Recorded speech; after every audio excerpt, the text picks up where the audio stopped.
just seems like one of those issues that we're just taught to just stay away from. Don't talk about it. Don't touch it. Particularly as a Brit and particularly at dinner parties. Hello again. It's me, Miranda, and I am a second-year trainee clinical psychologist.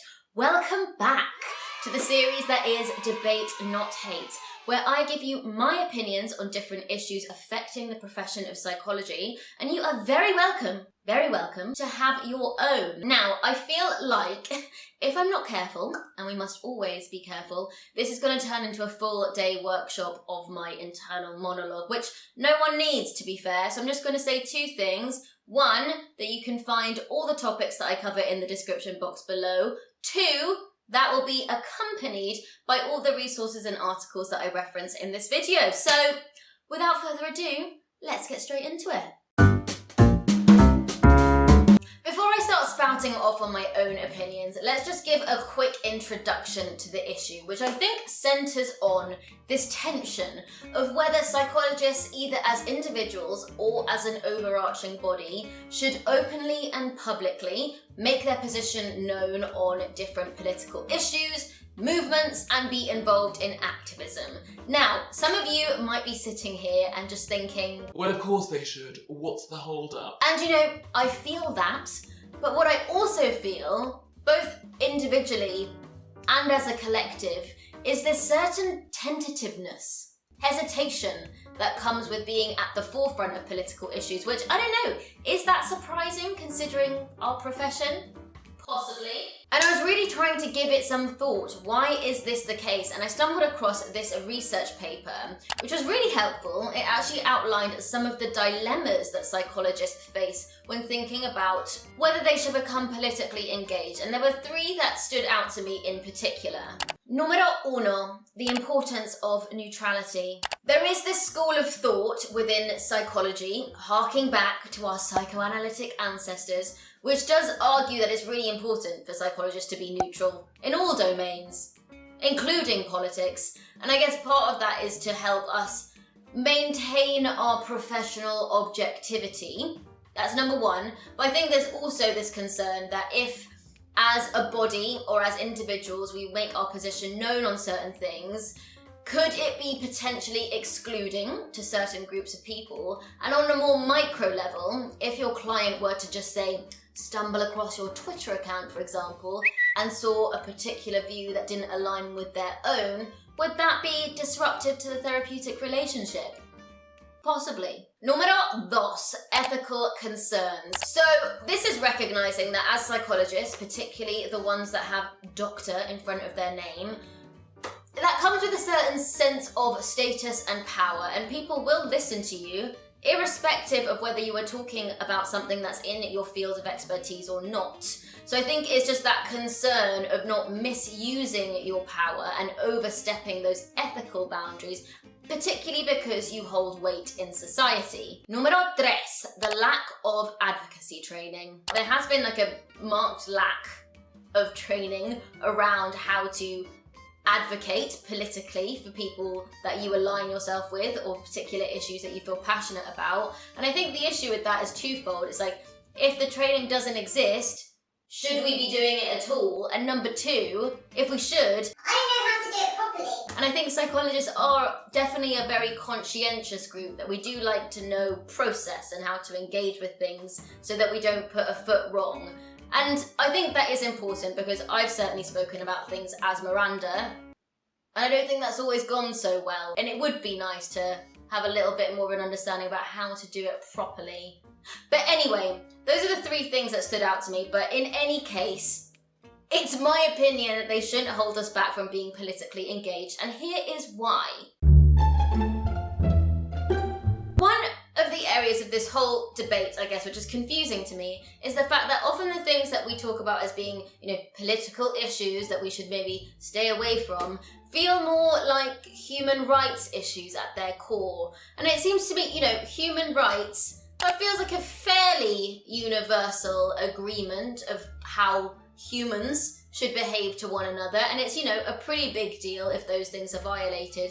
So surely it wouldn't feel too controversial to speak out against them. Okay, I'm not making myself clear at all. Let me try again. Okay, point, evidence, explain. Okay, right, fine. So last year, 2020, we had the murder of George Floyd. Black Lives Matter movement and discussions of racism were absolutely everywhere. And I think, trying to be diplomatic here, I feel like there was some disappointment amongst psychologists that certain factions, groups within psychology seem to fall quite silent on the issue, or at least weren't exactly quick out of the gate to state their unequivocal support for the Black community. And I guess in that we're talking about why this was, apart from the obvious. And I guess one of the things that rose to the top was this concern about being politically neutral and just how historically psychologists don't get involved with these kind of things. And that to me was confusing because it's like, that doesn't seem like a political issue. It's more a human rights issue at its core. And it's interesting. I don't think any of us as psychologists or, as a profession would feel any which way of saying we as psychologists are against torture or we really disagree with crimes against children. And yet this one felt more contentious. And you have to wonder why. Why was that? Why indeed? And, listen, I really do understand how certain issues like the Black Lives Matter movement become, politicized, but I really don't think that is the same as them being political. And, even if we are talking about something that is really political, like a certain party introducing a certain policy about, how refugees should be treated in this country. Surely if the issue at its heart speaks to a violation of human rights, or, we know from our own professional expertise of just how impactful that's going to be on mental health of those individuals, perhaps we should, be less concerned with our perceived neutrality and just get involved in talking about the issues that just seem really important. So looking at what we are taught about, what is integral to our training as psychologists, it just seems to me it's getting clearer every day that social justice is absolutely in our blood, and we are really primed to think about and consider things from a political perspective. So I'm going to leave these illustrations by the creative clinical psychologist running over me as I speak, because number one, they're lovely, but also number two, every single one of these models, and this is just a couple of them, places the experiences and difficulties of the individual into a wider context. So at the very heart of everything that we are taught is an acknowledgement that humans are not islands, and political, social, and economic structures will influence an individual's health and their ability to thrive. And what's important to say is that these issues aren't at all plucked out of thin air. I think clinical psychology has worked really hard to position itself as a Proper science. Everything that we do is always harking back to, is this evidence-based? What's the research on this? So all of these models will be underpinned by the work of researchers that they have done on the ground with real people. And I think what's also interesting about clinical psychologists is that we have this research and academic perspective, but we're also clinicians. We work with people in real life. We know what's affecting them. And from a personal perspective, I can think of countless clients that I have worked with over the years where things like poverty, race, disability, everything that is kind of encapsulated within this political, social, economic framework, it's contributed to or even directly led to the difficulties that they're experiencing. So I feel, circling back to that ethical dilemma that I presented earlier of, should psychologists get involved? Are we well placed? Do we have the expertise? I feel like all of that combined shows that we're actually really well placed to talk about these things, quite literally where our expertise lies. I guess lastly, I don't know, if this is a bit intense to say, but I will say it anyway.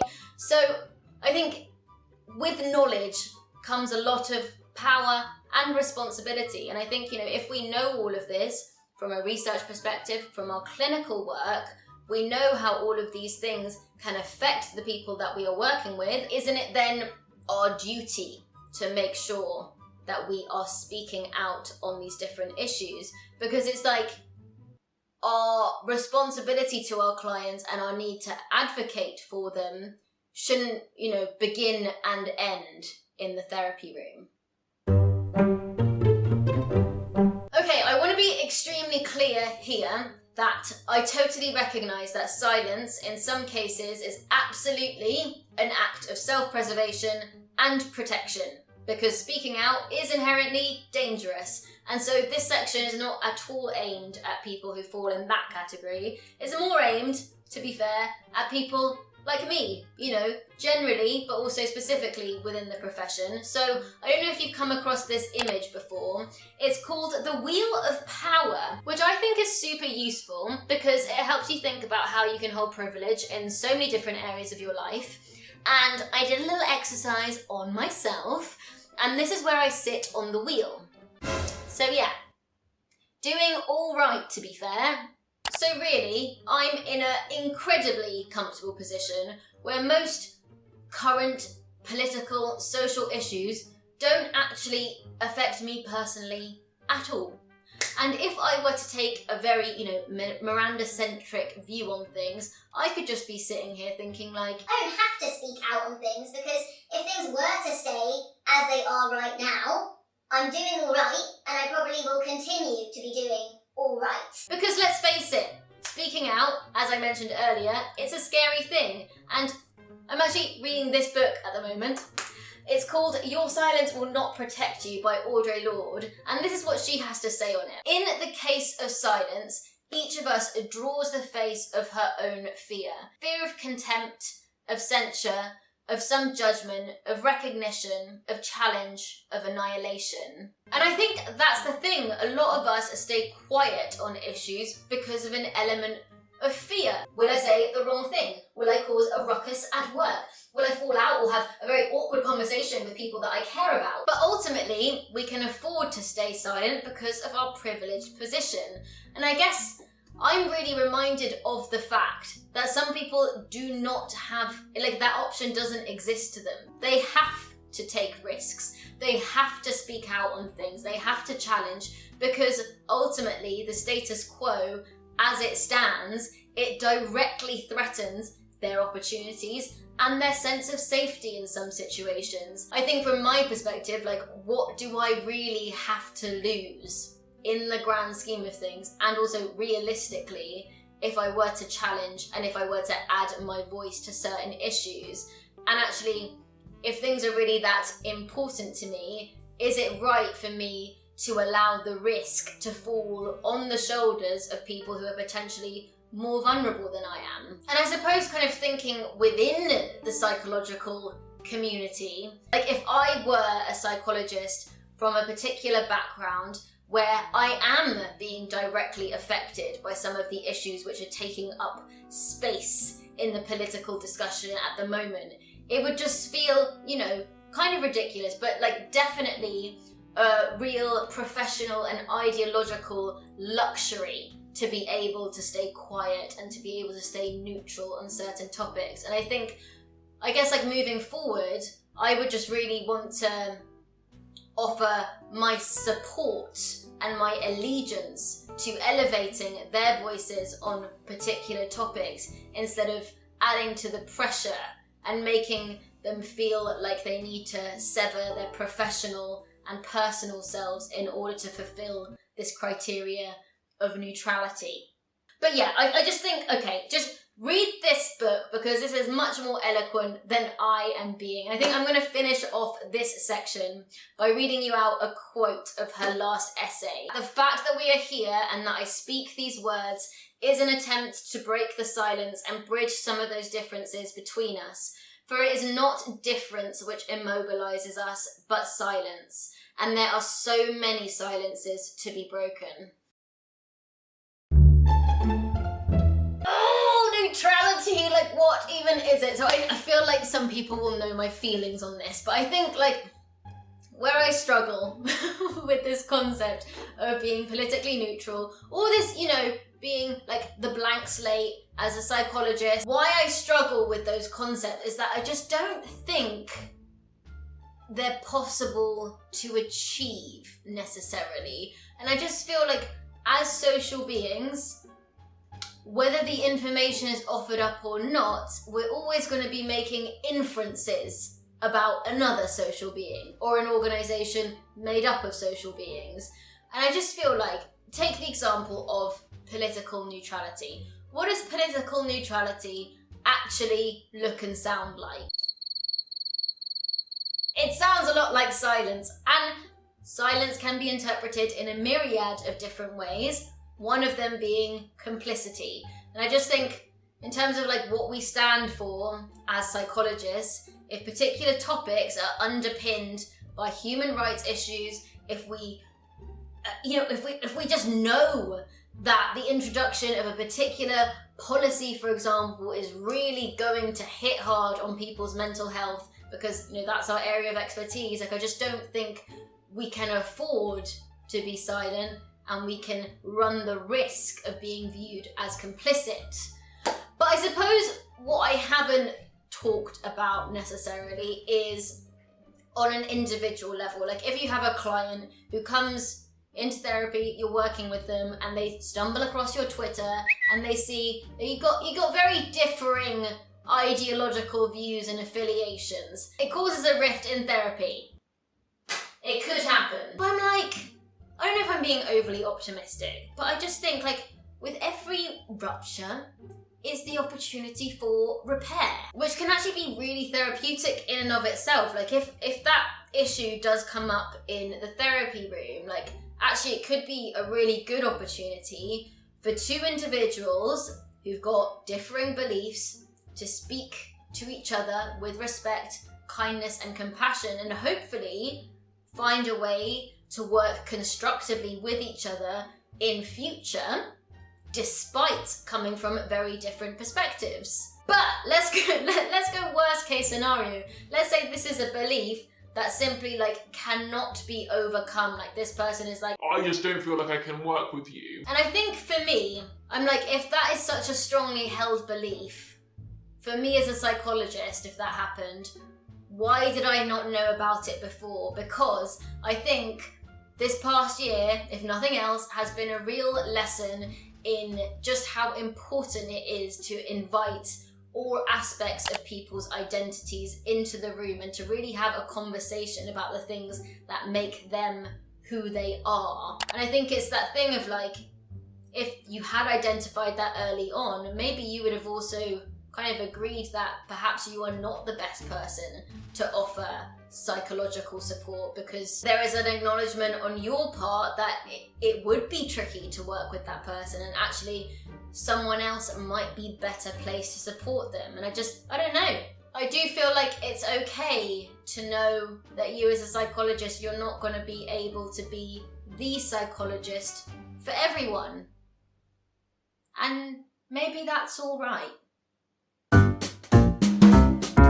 Okay, putting this all together, I do feel like I've made my opinions clear, I'm sure, but hopefully I've made a case for why I feel like psychologists actually do have kind of the expertise to be able to engage in these topics, and why, it should be okay. But I think in the same breath, sometimes I find that I need to temper my enthusiasm just a little bit, because I think it's recognizing that for some people, their act of activism will be the fact that they are a psychologist, and it's really important for people to be able to express themselves and engage in politics in a way that feels authentic to them and makes sense to them, and that doesn't always involve running their mouth. Miranda. But leaving with something a little bit more practical, so thinking about those dilemmas that I introduced at the beginning, the one that was really kind of like giving me something to chew over was the one about ethical concerns. So I looked back to our BPS Code of Ethics, and this is built on 4 pillars, which are respect, integrity, responsibility, and competence. So I feel like if you are thinking about wanting to be more visibly and publicly, politically engaged as a psychologist, as long as we can, communicate with everyone respectfully, and if we are speaking within our own field of like expertise or personal experience, and we're not encouraging any wild and reckless behaviour, I don't see why we can't feel comfortable to do just that. But yeah, this is a mammoth subject, and as ever, I'd really love to hear kind of your thoughts and comments on it. And I don't know, I feel, why do I always feel with these videos like I need to apologise at the end? But I do recognise that sometimes I can be a bit over the top in my enthusiasm, so sorry if I've come across too strong. But yeah, do share your thoughts if you have them, and in the meantime, do look after yourself. I'll look forward to speaking to you next time, and ciao for now.